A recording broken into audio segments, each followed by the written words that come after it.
네, MBC 경남 뉴스는 지난 6개월 동안 파행을 겪었습니다. 망가진 공영방송을 바로잡기 위한 긴 싸움이 이어졌기 때문이죠. 네, 뉴스 정상화의 시작은 뼈저린 반성일 겁니다. 먼저 이상훈 기자가 전합니다. 지난해 가을, 전국 MBC 조합원들은 마이크와 카메라를 놓아야 했습니다. 국정농단 사태를 비롯해 지난 5년 동안 진실을 은폐하고 권력의 입으로 전락한 공영방송을 되살리려고 거리로 나선 겁니다. MBC 경남의 보도도 떳떳할 순 없었습니다. 조용하던 밀양 산골마을에 초고압 송전탑을 세우는 문제로 한국전력과 주민이 대치할 때 반대 주민들을 도우러 모인 이들을 당시 MBC 본사는 통합진보당을 비롯한 외부 세력 개입이란 프레임으로 기사를 바꿨지만 이를 막지 못했습니다. 너무 얼토당토 안 하고 해요. 물론 언론이 어떤 역할을 한다는 것은 알고는 있었지만 실제로 그렇게 당하니까 참 언론이 대단하다 싶더라고요. 어떻게 이렇게 악랄할 수가 있나. 태풍 다나스가 북상한 날 밤, MBC 경남은 자사 사업인 정치 아카데미에 강연하러 온 홍준표 전 지사를 취재하고 홍보했습니다. 자기 잘못을 안 해.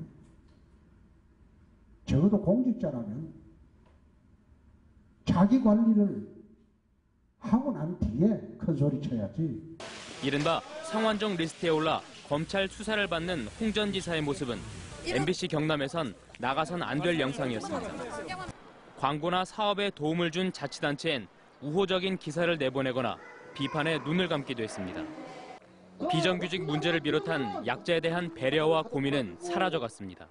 쪽수도 작고 사회적 파급력도 없으니까 실제로 언론사가 돈 안 드는 기사 취재 안 하는갑다 이래서 사실은 생각하는 경우가 많이 있죠. 근데 경남 MBC 뉴스에서 시민사회단체의 소식이 사라진 게 꽤 오래됐습니다. 이제 정상화되었으니까 우리 사회 약자들의 목소리 그리고 봉사자들의 모습, 시민사회단체의 활동 이런 것들이 잘 전해져서 이래도 되나 싶으면서도 나도 모르겠다면서 냉소와 침묵 뒤에 숨었습니다. 시청자들은 MBC 경남 뉴스에 등을 돌렸습니다. 예전에는 빠지지 않고 시청을 했었는데요. 점점 한쪽으로 치우치는 느낌을 받고 나서부터 방송을 좀 멀리하게 되더라고요. 지난해 말부터 MBC 대주주인 방송문화진흥회 그리고 MBC 본사와 지역사 대표들이 차례로 바뀌면서 지역 뉴스도 서서히 정상화되고 있습니다. 다만 MBC 경남은 이런 절차가 늦어지면서 지난 16일까지 보도부문 제작 거부가 이어졌습니다.